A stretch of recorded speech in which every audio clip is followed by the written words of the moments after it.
Eu vivia numa zona costeira quando era criança. Cresci com uma na minha frente, visitando todos os dias.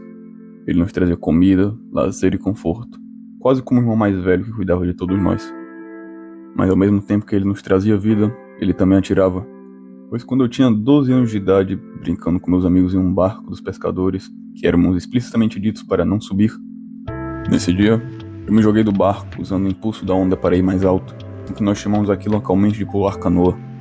Mas em vez de subir à superfície como todas as dezenas de vezes que eu fiz anteriormente, meu amigo que havia saltado atrás de mim caiu com os pés na minha cabeça, fazendo com que eu girasse embaixo da água e, em meio ao meu desespero e adrenalina, começasse a engolir água e perder a consciência. Como vocês se dão conta, eu obviamente sobrevivi a essa experiência. Eu voltei para a superfície no último segundo e depois de me recuperar um minutinho, eu faltei esganar o menino que pulou em cima de mim. Só que essa experiência teve um efeito estranho em mim. Você pensa que isso me assustou e me fez querer distância da água salgada? Você está muito enganado. Estar nos braços de Morfeu por um milésimo de segundo me fez ainda mais fascinado com o mar que me rodeia. Isso começou uma obsessão minha pelo mar, uma curiosidade mórbida que eu não consigo explicar. Para mim existia algo muito interessante, em que uma coisa que eu amava tanto quanto o oceano quase me engoliu completamente. Por apenas um instante, por um mísero instante, eu entendi o que era ter medo do mar. E esse é um sentimento que eu busco compartilhar com vocês hoje. Eu sou Marcel, e esses são os maiores mistérios do fundo do mar. Este é o primeiro documentário do canal, então se você puder dar um like e um comentário ajuda muito. Sem mais delongas, comecemos. 25 de outubro de 1873, Theophilus Picot navegaria com sua tripulação até que uma coisa se prendesse no seu navio. Uma besta tão grande que, em suas palavras, os arpões não funcionavam nela. E após alguns minutos de luta, o animal fugiria em um rastro enorme de tinta escura. Normalmente, isso terminaria como qualquer outra história de pescador, como as outras dezenas e dezenas que afirmaram avistar o Kraken. Porém, dessa vez, o monstro deixou para trás um pequeno presente. Ele havia deixado para trás metade do seu tentáculo, um apêndice de 7 metros de comprimento, provando assim de forma definitiva a existência do lendário animal. O meu eu criança estava nas nuvens ao ouvir essa história. Eu precisava desesperadamente buscar mais informação sobre esse caso, e sobre esse animal que me traz um sentimento tão familiar, tão próximo àquilo que eu havia sentido enquanto me afogava, uma mistura de medo e intriga que me interessava tanto. Aquilo era exatamente o que eu estava buscando. Já que estávamos sem energia em casa nesse final de semana, eu tive que ir até a biblioteca da cidade buscar sobre essa suposta lula gigante. E felizmente eu encontrei bastante informação em um pequeno livro de biologia, que se eu conseguir achar eu vou botar aqui no vídeo. Era uma criatura tão, mas tão inacreditável que meus olhos de 12 anos não podiam compreender o que viam. Um colosso que devorava navios, arrastava pescadores para o abismo, aterrorizava marinheiros e tinha incríveis 6 metros. Eu não estava nem um pouco contente com essa informação. Isso não podia estar certo. Apenas 6 metros. Existem crocodilos maiores do que isso. Um animal assim teria dificuldade de virar o barco que havia pulado quando era criança. Onde estavam os monstros e deuses de lendas? Eu precisava de algo grande, algo imponente, uma besta que satisfizesse minha curiosidade. Mas tudo que eu encontrei na minha busca pelo Kraken foi uma simples carcaça meio descomposta em um velho livro de biologia, quase que zombando meus sonhos. Era como olhar um deus caído. Eu aprendi nesse livro a triste realidade que as lulas gigantes que vêm à superfície ou terminam jogadas na costa são jovens que não puderam desenvolver-se bem, ou indivíduos doentes que não puderam competir com outros da sua espécie no abismo e migraram para áreas mais rasas. Foi um golpe no estômago para esse menino do interior que estava tão obcecado em encontrar algo, qualquer coisa. Foi nesse momento que eu me dei conta de que precisava ir mais fundo. A história de Picot havia ficado gravada na minha cabeça. Metade de um tentáculo desse suposto Kraken era maior do que qualquer espécime já encontrado até aquele momento. Eu sabia que algo estava de errado. Sabia que algo tinha que existir. Alguma coisa a mais. Após passar mais de uma semana sem internet, porque o interior é um lugar muito impiedoso, eu finalmente fui capaz de saciar um pouco a minha curiosidade. Entrando em diversos sites e tentando não encher o computador do meu tio de vírus, eu encontrei um artigo que descrevia um espécime vivo, que teve seus tentáculos comidos e foi capturado por uma rede de pescadores nos seus últimos momentos. E mesmo sem seus braços, ele possuía cerca de 6 metros de comprimento, ou seja, A simples cabeça daquele animal era maior do que qualquer lula encontrada até aquele momento. Fazendo alguns cálculos com proporções, pesquisadores puderam estimar que o tamanho total dele deveria ser aproximadamente 13 metros. Esse número pode não significar muito para vocês, mas para mim fez com que meus olhos brilhassem vendo esse artigo. E além disso, ele mostrava uma lista detalhada de todos os encontros que nós tivemos com essa espécie, de 1986 a 2014. E isso foi para a tristeza de toda a minha família e meus amigos, porque meu TDAH me fazia não parar de falar sobre esse tema. Eu estava relativamente contente com essa descoberta. 13 metros era mais do que o suficiente para saciar minha curiosidade. Principalmente que meu tio me levou à praia e marcou na areia o quão grandes seriam 13 metros. Eu estou deixando uma foto de uma recriação desse experimento. Eu aconselho vocês a tentarem o mesmo, porque escutar essa história é uma coisa, mas quando você presencia o tamanho dessas criaturas na sua pele, você tem uma apreciação diferente por elas. Porém, no dia seguinte eu tive uma epifania. Se algo desse tamanho perdeu seus membros em uma batalha, significa que existe algo ainda maior no fundo do mar. Algo tão grande que não só desmembrou o colosso, mas o fez preferir morrer nas águas rasas do que voltar ao abismo. Eu descobri que aquele não era o fim da minha jornada com o oceano, mas era apenas o começo. Eu sabia que eu precisava ir mais fundo. O imperador Alexandre o Grande foi um dos primeiros homens a se interessar pelo abismo. Talvez inspirado pelos contos de Gilgamesh, que devia ir até o fundo do mar para conseguir uma flor que o tornaria imortal, ou por Jonas, que sobreviveu dentro da boca de um peixe. Ele então criou uma espécie de baú de vidro que permitia ver o mundo subaquático por alguns minutos. Mesmo tendo pouco registro desse acontecimento, sabemos que após sua viagem, o imperador estava tão traumatizado que ele disse: "O mundo está perdido e nós não temos salvação." E como muita gente já disse antes de mim, é muito engraçado pensar no homem mais poderoso do mundo tendo uma crise existencial porque ele viu um baiacu pela primeira vez. Essa ideia foi explorada novamente milênios depois pelo naturalista William Beebe, que estudou animais entre o final do século XIX e início do século XX, onde ele foi capaz de prever a existência de um dinossauro de 4 asas, 40 anos antes do descobrimento formal, usando apenas rastros evolutivos. Um método na época que era visto como loucura, porém ele era tão genial que ele o fez funcionar de alguma maneira. E mesmo não tendo nada a ver com sua especialidade, Beebe sentiu o chamado do mar.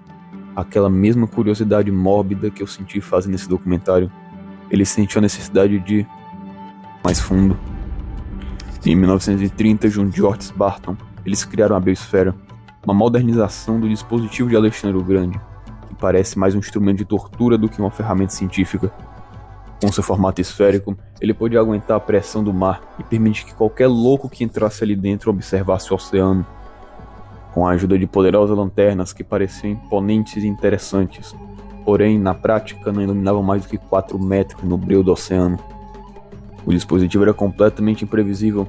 William voltava constantemente machucado e sangrando devido ao violento chacoalhar da esfera. Sofria de doença de descompressão quase todas as suas viagens, e sua vida dependia de 2 finos cabos que ligavam o barco à esfera. E em 1932, ele desceu 640 metros de profundidade, muito mais do que qualquer outro ser humano tinha feito até aquele momento. Ele descreveu em seu livro Meio Milha Embaixo d'Água seu encontro com 2 criaturas que até o dia de hoje não foram registradas. Ele o descreve da seguinte forma: as barbatanas verticais para trás foram um dos caracteres que o colocaram entre os dragões marinhos, e eram claramente vistos quando os peixes passavam pela viga, cada um com aproximadamente 1,80 m de comprimento. Havia 2 longos tentáculos pendurados do corpo, cada um com um par de corpos luminosos separados, o superior avermelhado e o inferior azul. Estes se contorceram sacudindo sobre o peixe. Um encontrava-se no queixo e o outro perto da cauda.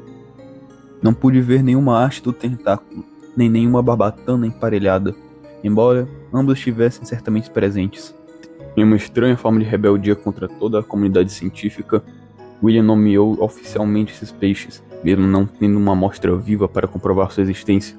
Ele nomeou esses criptídeos de os peixes intocáveis da biosfera. O animal em questão tem uma descrição parecida com um dragão negro do mar. Porém, em teoria o dragão não passa de alguns centímetros. E como eu relatei, os peixes que Beebe viu passavam de 1,80 m de comprimento, sendo até hoje um dos avistamentos mais inexplicáveis que nós já vimos.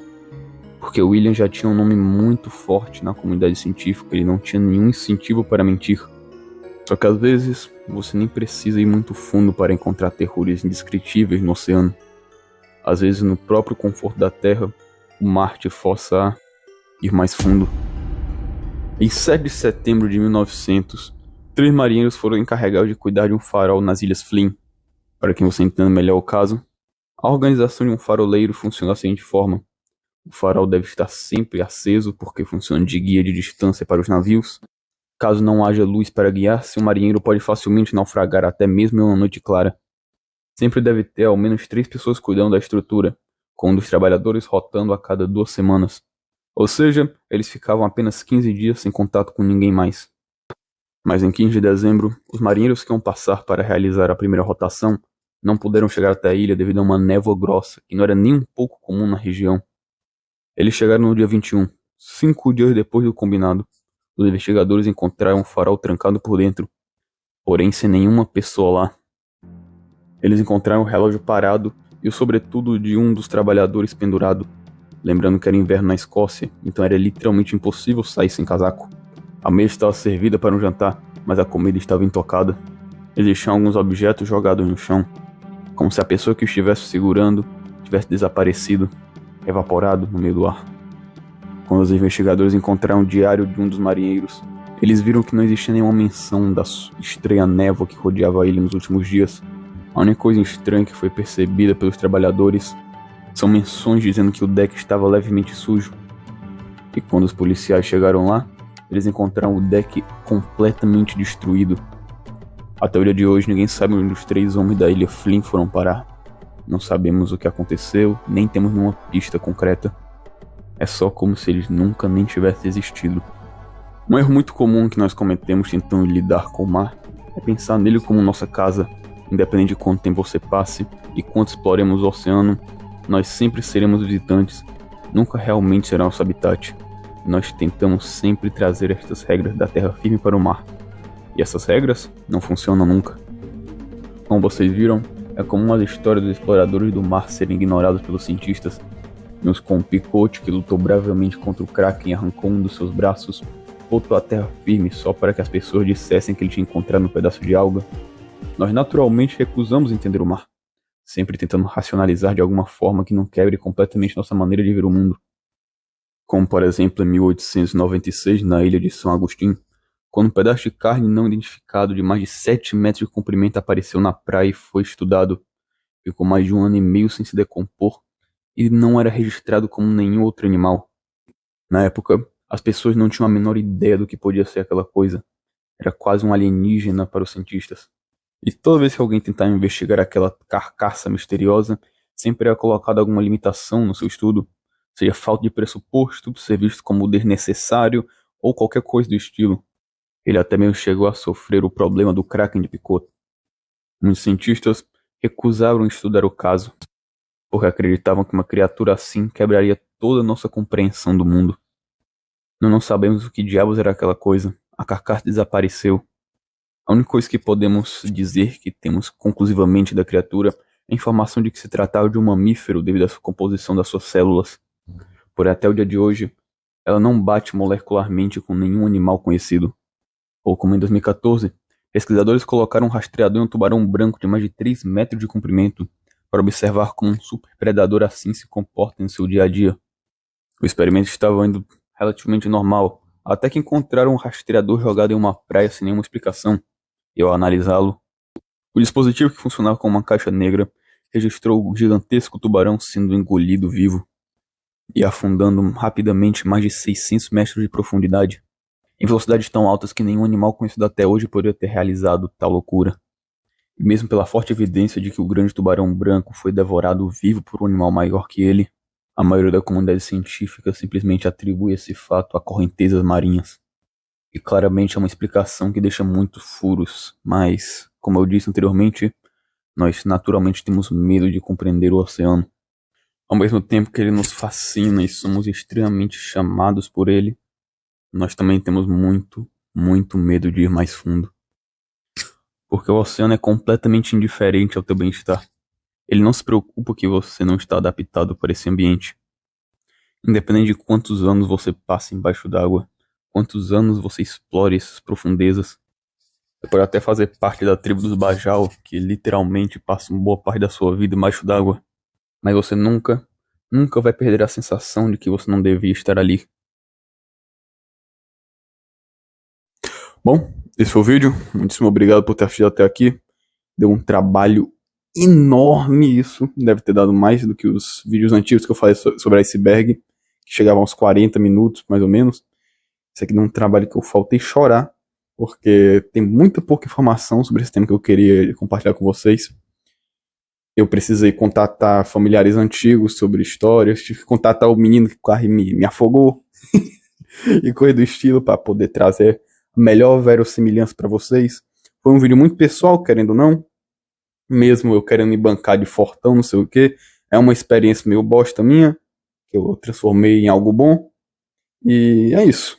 Um vídeo muito pessoal, espero muito que vocês tenham gostado. Um like, comentário ajuda de uma maneira que vocês nem imaginam. E, bom, muitíssimo obrigado a todo mundo que assistiu até aqui.